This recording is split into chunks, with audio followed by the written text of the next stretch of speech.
post Asia Cup and everything, where they said like India Pakistan is no more a contest; it's just become one-sided. So, do you have sort of a message to tell India?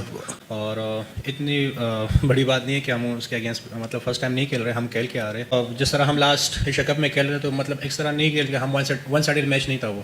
हम and तक मतलब एक आपको मिला होगा कि हाँ हम लड़के लड़ रहे थे और फाइट कर रहे थे, मतलब वन साइडेड मैच हमने नहीं खेला अभी तक, और इंशाल्लाह इस दफ़ा भी अच्छा तगड़ा मैच खेलेंगे। अमेरिका के खिलाफ मैच में जीत के बाद प्रेस कॉन्फ्रेंस के लिए आए साहबजादा फरहान। उनसे मुख्तलिफ सवाल हुए कि सूर्य कुमार यादव ने एशिया कप जीतने के बाद ये कहा था कि ये क्या राइवलरी की बात करते हो, पाकिस्तान भारत का तो मुकाबला ही नहीं है। साहबजादा फरहान ने इसका जवाब ये दिया कि एशिया कप का मैच वन साइडेड नहीं हुआ, हमने मुकाबला किया था। मुझे लगता है कि फाइनल में मुकाबला तो हमने किया, बट पहले 2 मैचेस में कहीं मुकाबला नहीं था। पाकिस्तान का भारत के साथ मैच है सलमान, उससे पहले फरहान की परफॉर्मेंस ना सिर्फ आज लास्ट मैच में भी 47, how do you see this gentleman? देखिए Farhan every now and then has come up with a good round. Hardik Pandya allrounder है, हमारे यहाँ ये जो है ना कि थोड़ी सी बैटिंग कर लेते, थोड़ी सी बॉलिंग आ जी ऑलराउंडर का टैग देते हैं। This is not, he is not in competition. यहाँ पर आप जो है वो ऐसे ही टाइटल मिल जाता है, ये नंबर 1 है। मुझे ये बताएं कि आपके वो 5 स्पिनर्स हैं, क्या इंडिया के अगेंस्ट यही बॉलिंग अटैक खेलेगी? अगर यही बॉलिंग अटैक खेली तो फिर मुझे तो नहीं पता कि क्या हम इंडिया के अगेंस्ट अच्छी बॉलिंग कर पाएंगे। भाई वो स्पिनर्स पे तो बहुत अच्छा खेलते हैं, लेकिन आप इंडिया के अगेंस्ट अगर स्पिनर को लगाते हैं, वो स्पिनर के बादशाह प्लेयर हैं, मतलब बहुत अच्छा खेलते हैं, जिनके लिए मतलब हम उस्मान के लिए बोलते हैं ना स्पिनर का बादशाह। इंडिया के जो बैटर हैं वो स्पिनर के बड़े बादशाह प्लेयर हैं। हमें वहाँ पे प्रॉब्लम आएगी क्योंकि शाहीन के 2 मैचों में जो फॉर्म है वो इतनी अच्छी नज़र नहीं आ रही है, वो खुले रन दे रहा है, और खुले रन देने का मतलब है आप अपने स्पिनर को अंडर प्रेशर ले आएंगे। स्पिनर को तो बड़े दिल से बॉल करने पड़ेंगे, हमने आउट पे जाना है, जैसे उस्मान तारिक है, अबरार है, नवाज है। अगर इंडिया ने काउंटर अटैक कर दिया जस्ट लाइक एशिया कप, तो फिर हमारे बॉलर्स का संभलना बहुत मुश्किल है। अगर तिलक वर्मा सेट खेल रहा है और दुबे सेट खेल रहा है, मैं क्यों लेफ्ट आर्म स्पिनर उनके सामने लेके आऊंगा कि मुझे पता है ये 4 छक्के भी मार देगा। व्हाई नॉट मैं गुगली का चांस लूं कि वो आउट भी हो सकता है। अच्छा 1 मिनट, वो गुगली पे वो आउट होते हैं ज्यादातर कि जो बच्चे प्लेयर होते हैं जिनको हाथ पिक करना नहीं आता, वो स्पिनर के one of the best in the world है। तो जैसे ही आपने इन पिचेस पे इन बल्लेबाजों को जिनका जो इतना कद है, दुबे की आप बात कर रहे हैं, तो वो तो दूर वाले बॉल को भी इतना दूर छिक्का मारते हैं। कहा कि जैसे ही 4 के नीचे आप जाते हैं तो कमेटी डल जाती है। हाँ बिल्कुल ऐसे ही है। लेंगे वो आपको लगता है कि चक्रवर्ती और कुलदीप यादव इनको जो है वो टैकल कर पाएंगे? भाई मुझे तो कुलदीप का अभी तक कोई तोड़ नहीं समझ में आया है। जब से हम उसके अगेंस्ट खेल रहे हैं, लगता है कि जैसे वो आएगा और वो 3-4 विकेटें लेगा, ये तो गिवन है, तो उससे पहले ही कर लो जो करना है। इस तरह की प्लानिंग से हम चल रहे होते हैं कुलदीप के अगेंस्ट। तो 5 स्पिनर इस बैटिंग लाइनअप के अगेंस्ट, जिसमें लेफ्ट हैंडेड अभिषेक शर्मा भी है, फिर तिलक वर्मा भी मिडिल ऑर्डर में लगता है, ईशान किशन की बहुत बड़ी फॉर्म है, तो फॉर्म तो सबके पास है, ठीक है, परफॉर्मेंसेस तो सबकी हैं, तो हमें कहीं बॉलिंग में अपनी जो बॉलिंग लाइनअप है वो चेंज करनी पड़ेगी। मुझे तो अभी तक आपका कोई गेम प्लान नजर नहीं आया है कि इंडिया की स्पिन के खिलाफ आपका तोड़ क्या है, आप कैसे मैनेज करोगे, कैसे टैकल करोगे। जाता है कि आपकी जो प्रिपरेशन है वो बड़ी टीम्स के अगेंस्ट जो है जो प्रॉब्लम्स है एक्चुअल वाले, वो अभी कैसे बेहतर बनाया जा सकता है? अभी तक नजर नहीं आ रही। सच्ची बात यह है कि आप अभी 2 छोटी टीमों से मैच खेलें, हमें वो हॉन्ट करेगा, क्योंकि आप इंडिया में नहीं खेल रहे हैं, ये याद रखना। इंडियन पिचेस और ग्राउंड जो है वहाँ पे थ्रू द लाइन शॉट्स लगती हैं आपकी, और थोड़ा सा रिलेटिवली आसान है, बट श्रीलंका में आपको इनिंग्स अपनी बनानी पड़ती है, और वो बनाएंगे आप स्ट्राइक रोटेशन के साथ। हमारा वो इशू है मिडिल ऑर्डर वाला, हमें वो बहुत जरूरी है, उसको जो है उसको फिट करना। अगर वो हम फिक्स नहीं करेंगे तो हम अब यही है ना, क्या इंडिया के अगेंस्ट भी यही होगा? हाँ, वो प्रेमदासा स्टेडियम में आपका मैच है, वो आपके लिए भी नया वेन्यू होगा। जैसे इंडियन टीम के लिए पहला मैच होगा उस ग्राउंड में, आपके लिए भी वो पहला मैच होगा। कॉम्बिनेशन मुझे समझ नहीं आ रहा वो क्या करना चाह रहे हैं। देखिए ये तो पाकिस्तान, ये तो यूएसए की टीम है, इतनी अच्छी बॉलिंग लाइनअप के अगेंस्ट उन्होंने इतनी अच्छी क्रिकेट तो ज्यादा क्रिकेट तो नहीं खेली ना, लेकिन फिर भी बड़ी जबरदस्त बैटिंग की, उनको क्रेडिट देना चाहिए। मैं मानता हूं अबरार हो गया, उस्मान तारिक हो गया, स्पेशली उस्मान तारिक को किसी ने नहीं खेला, लेकिन भाई जब इतनी टॉप क्लास की बैटिंग लाइनअप सामने हो ना, तो उस्मान तारिक को भी टैकल करना वो जानते हैं, ऐसा नहीं है। मैं मानता हूँ उस्मान तारिक इंडिया के अगेंस्ट अगर खेला, मुझे कोई पता नहीं खेलेगा या नहीं खेलेगा, लेकिन खेलना चाहिए, 3 आउट किए, खेलना चाहिए, तो वो उनको मुश्किल भी डाल सकता है। लेकिन आप ये मत समझे कि उस्मान तारिक मतलब इंडिया के अगेंस्ट मार ही नहीं खा सकता या वो तबाही बर्बादी फेर के चला जाएगा। अच्छी बॉलिंग कर सकता है, क्योंकि मुश्किल एक्शन डिफिकल्ट स्टे करता है, रुकता है थोड़ी देर के लिए, वो इजी नहीं होता। लेकिन सामने जो बैट्समैन है वो बहुत ही एक्सपीरियंस, बहुत ही तगड़े किस्म के बैट्समैन है, तो उनके आगे उस्मान को भी प्रॉब्लम होगी। फास्ट बॉलर किसको खिलाओगे? क्या नसीम शाह को डायरेक्ट खिलाओगे शाहीन अफरीदी के साथ? शाहीन अफरीदी की फॉर्म ही नहीं है, फहीम अशरफ साहब बॉलिंग नहीं करवा रहे, तो क्या कॉम्बिनेशन आप खिलाएंगे ये जो बॉलिंग का कॉम्बिनेशन है ये मुझे समझ नहीं आ रही। उस्मान तारिक की मैं बात करता हूँ, इंडिया के अगेंस्ट खेलेगा नहीं खेलेगा मैं नहीं समझता। आप किसी नए लड़के को दे, हाँ अगर आप उस्मान तारिक की जगह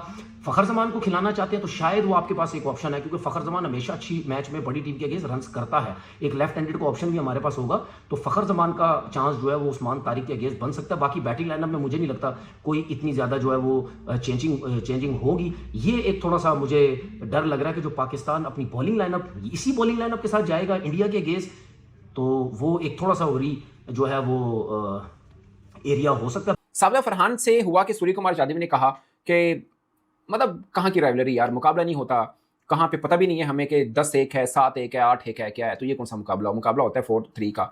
बात ठीक थी बट ये ताना है जिसका जवाब पाकिस्तान को देना। और सो ये साहबजादा फरहान को खुद मतलब ठीक है उनकी बैटिंग बहुत अच्छी रही थी, इस पर भी मैं आऊँगा, मगर पूरी टीम की बात करें मुझे लगता है कि सूर्य कुमार यादव का ताना दर्द जरूर दे रहा है, चुभने वाला जरूर है, मगर उसमें हकीकत भी है कि 7-1 8-1 का कोई मुकाबला नहीं होता। सो हमें वो वाला ताने का जवाब भी देना है और साबिया फरहान ने कहा है कि हम अच्छी फॉर्म में हैं, इसके लिए हम तैयार भी हैं। फिर जसप्रीत बुमराह के हवाले से सवाल हुआ तो साबिया फरहान ने कहा कि जसप्रीत बुमराह यानी इंडिया वाले मैच से पहले उन्हें एक अच्छी बैटिंग करने का मौका मिल गया, उनके बल्ले से रन आ रहे हैं तो वो रेडी हैं जसप्रीत बुमराह को भी फेस करने के लिए। और उन्होंने कहा है कि पाकिस्तान पूरी टीम इस मैच के लिए अब तैयार है। अगरचे मुझे लगता है कि पाकिस्तान ने अब तक वर्ल्ड कप में एसोसिएट टीम के खिलाफ खेला है, खासकर पहला मैच बहुत फंस के हुआ, दूसरे मैच हम 1 साइडेड जीते हैं। मगर एक प्रॉब्लम जिसके ऊपर शायद किसी की नजर ना हो वो ये है कि पाकिस्तान चेस करने पे जब जाएगा थोड़ी मुश्किल आती है। हमने ऑस्ट्रेलिया के खिलाफ 3-0 से सीरीज जीती बट हमने तीनों में बैटिंग पहले की, हमने एक नीदरलैंड के खिलाफ बाद में बैटिंग की, चेस की तरफ गए, हमें प्रॉब्लम हुआ। अगरचे बहुत स्मूथ मैच चल रहा था, हम इजीली जीत रहे थे, मगर फिर लड़खड़ाए और बुरी तरह से लड़खड़ाए, जहां तक कि राना फहीम अशरफ को आके थोड़ी सी लाठी चार्ज करना पड़ा और हम मैच जीत पाए थे, बहुत मुश्किल। सो इंडिया के खिलाफ ये बड़ा चैलेंज होगा कि अगर हम टॉस हारते हैं तो चेज वाला मैटर हो, क्योंकि बैटिंग हमारी निस्बतन बॉलिंग से कमजोर है। की उम्मीद एक बॉलर पर टिकी है भारत के खिलाफ मैच की, उसका नाम है उस्मान तारिक। मुझे लगता है कि अबरार भी पाकिस्तान की इक्वल स्ट्रेंथ है, बट अबरार, नवाज, शदाब, साइम, शाहीन सबको खेले हुए हैं भारतीय बल्लेबाज। एक राज है वो है उस्मान तारिक। आई नो कि वीडियोस देखी होंगी, बाकी सब चीजें की होंगी, मगर इसका जवाब अभी ढूंढना भारत के लिए कह सकते हैं कि मुश्किल जरूर हो सकता है, क्योंकि प्रैक्टिकली जब नहीं खेले तो आपके लिए एक पहेली जरूर होगा। वो इसमें कोई शक नहीं कि भारतीय बल्लेबाज वीडियोस देखकर सारे एनालिसिस करके पढ़ के आएंगे कि उस्मान तारिक को क्या करना है। और अब इसमें भी कोई डाउट नहीं है कि भारत के खिलाफ उस्मान तारिक खेलते हुए आपको नजर आएंगे सकता है। और फिर भारत की स्ट्रेंथ उनकी बॉलिंग है, फास्ट बॉलिंग, उनके स्पिनर्स भी अच्छे हैं। अगर आप देखें कुलदीप है, वरुण है, अक्सर है, वाशिंगटन है, तो उनके स्पिनर में भी आप तो वो अभिषेक शर्मा से भी कभी कभी बॉल डलवा लेते हैं, जैसे हम साइम से डलवाते हैं। सो स्पिन में वो हमारे साथ पूरे हैं। अगर फास्ट स्पोर्टिंग पिच हुई तो हमें थोड़ी सी मुश्किल आएगी। अगेन फिर वही बात कि फिर हम चेस कर रहे होंगे तो मुश्किल थोड़ी और बढ़ सकती है हमारी। कि इंडिया जो है वो 5 स्पिनर्स के साथ ही जाएगा आपके ख्याल में, क्योंकि आप भी तो 5 स्पिनर्स के साथ ही खेल रहे हैं। मुझे लगता है कि वो कुलदीप को खिलाएंगे जरूर, अक्षर भी खेलेगा, वरुण चक्रवर्ती भी खेलेगा, और उसके बाद उनके अक्षर पटेल, हाँ कुलदीप, तीन है ना, 3 के साथ जाएंगे स्पेशलिस्ट। बुमराह तो पेस अटैक तो बहुत सिंपल सा होगा, एक बुमराह खेलेगा और दूसरा हार्दिक पांड्या। मैंने भी जो एशिया कप में साइड बनाई थी ना, जो फाइनल खेले थे, दुबे को यूज करेंगे वो तीसरा फास्ट बॉलर, लेकिन स्पिनर पे ज्यादा वो डिपेंड करेंगे। उनको पता है कि कुलदीप हमारे लिए हमेशा थ्रेट रहता है, हमारे बैटर्स जो हैं वो घबराते हैं उसको खेलते हुए, उसको कभी मिस नहीं करेंगे। मुझे लग रहा है यही एक चेंज लगती है। 15 तारीख को बहुत ही पाठा पिच होगा। पाठा पिच होगा। जो पहले बैटिंग करेगा आपके हिसाब से कितना टोटल होना चाहिए फाइट करने के लिए या मैच विनिंग? 165 हम लोग कह रहे हैं, 170 जो भी टीम करेगी उसके लिए वो मैच जीतना 60% हो जाएगा चांस जीतने का। देखें, जब पाकिस्तान इंडिया का मैच हो वहां तो आप जैसे मर्जी पिच पे खेल रहे हो, वहां वैसे 20, 25, 30 रन कम हो जाते हैं प्रेशर की वजह से, ठीक है, वो तो मार्जिन रहेगा। अब आपने ये देखना है कि आपके स्पिनर ज्यादा अच्छी बॉलिंग करेंगे या उनके स्पिनर। जिसके स्पिनर्स अच्छी बॉलिंग कर जाएंगे विकेट ले जाएंगे। 170 हाँ, स्पिनर्स को देखते हुए अच्छी फॉर्म में आपके पास उस्मान तारिक एक नया वेपन है, तो मुझे लगता है कि 170 जो है बस भाई आप 100%। और इस तरीके की बातें करना कि भाई हम भारत को 170 हराएंगे, अरे भाई पहले 200 बना तो लो। 200 कितने ओवर में भारत मारता है तुम ये जानते हो? 15 ओवर में ये 200 मारते हैं, 10 ओवर में 150 मारते हैं। तुम्हारी औकात है तुम 200 मारोगे? वहां पर जो मर के यूएसए के साथ जीत रही हो, नीदरलैंड के साथ जो टीम जीत रही हो, और वो बोल रहा है कि हम आगे भारत को 170 हराएंगे।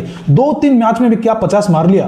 वो शायद सोच रहा है कि मैं अभिषेक से बड़ा बल्लेबाज बन चुका हूं, मैं शुभम दुबे से बड़ा बल्लेबाज बन चुका हूं, मैं ईशान किशन से बड़ा बल्लेबाज बन चुका हूं। भाई इनके बल्लेबाजी तूने देखी है न्यूजीलैंड के खिलाफ कैसी हुई है? इस तरीके की बातें कर रहा है। और जो तू बुमराह के बारे में बोल रहा है कि भाई बुमराह को तो मैं पहले भी खेल चुका हूं, इस बार भी देख लूंगा। अरे भाई क्या देख लूंगा? बुमराह को एक आधा मैच में कोई भी मार लेता है ऐसे बल्लेबाज आकर, लेकिन उसके बाद बुमराह उसके लिए पूरा प्रैक्टिस करके आता है और उसकी गिल्ली उड़ा कर रख देता है। तो इस तरीके से बुमराह जब भी कोई बैट्समैन के अगेंस्ट खेलता है तो वो पूरा अपना स्ट्रैटेजी लगा देता है। पहले अगर उसको कोई मार चुका है तो वो रिवेंज लेकर ही रहता है, और इस बार तेरा जो उसका रिवेंज बाकी है तेरे से वो जरूर लेगा। तो जो डॉक्यूमेंट्री तू बनाया है ना, बुमराह तो तेरी तरह 2 कौड़ी का इंसान नहीं कि 2 मेगापिक्सल कैमरा लगाकर पाकिस्तान में गली गली में डॉक्यूमेंट्री बनाता फिरेगा। बुमराह तेरे 3 से 3 जो गिल्ली है उसको उड़ा के दिखाए कि भाई तेरी औकात क्या है। इस तरीके की गेंदबाजी बुमराह की तरफ से देखने को मिलेगी तेरी की तरफ, क्योंकि तू बुमराह को उसका चुका है कि भाई मैं तेरे लिए डॉक्यूमेंट्री बना चुका हूं, अब इसके बाद तो बुमराह की बारी है, बुमराह तेरे से जो बदला लेगा। लेकिन बात आ गई कि अगर भारत और पाकिस्तान के मैच में अगर पाकिस्तान ये सोच रहा है कि हम भारत के अगेंस्ट वन साइडेड डोमिनेट करेंगे, तो भाई किसके साथ करोगे? साइन अफरीदी जो यूएसए के खिलाफ 40-40 रन कर रहा है, 50-50 रन कर रहा है, नीदरलैंड के प्लेयर उसको छक्के मार रहे हैं बिना डर के। उसको तो अभिषेक शर्मा पहले बॉल छक्का मार चुका है एशिया कप में, अब 8 या 10वां रह चुका था तो उसको मार देता अभिषेक शर्मा। इस तरीके से उसका बेइज्जत हो रहा है। और उस्मान तारिक के लेकर जो तुम उड़ रहे हो, पहले उसको शिवम दुबे के सामने लेकर आओ, ईशान किसान के सामने लेकर आओ, फिर पता चलेगा कि भाई वो मर्द का बच्चा है या कुछ और है। उसके बाद पता लग जाएगी कि भाई कौन, और उसका इसके बाद कैरियर रिटायरमेंट ना हो जाए, क्योंकि तुम्हारी पाकिस्तान बॉलर बहुत ज्यादा फड़कते हैं, उछलते हैं, लेकिन भारत के मैच हारने के बाद रिटायरमेंट ले लेते हैं। ऐसा ही होने वाला है शायद उस्मान तारिक के साथ इस बार, और देख लेंगे भाई तुम कितना वन साइडेड करते हो प्रेमदासा स्टेडियम में, और 2 ही दिन तो बाकी है। तो दोस्तों इस वीडियो में इतना ही। वीडियो अच्छा लगा तो जरूर लाइक कर दीजिए, चैनल को सब्सक्राइब करके ऑल बटन जरूर दबा दीजिए ताकि हमारी लेटेस्ट वीडियोस की नोटिफिकेशन आप मिस ना कर सके। मैं रुकता हूं जल्दी मिलूंगा नई वीडियो के साथ, तब तक के लिए जय हिंद, वंदे मातरम।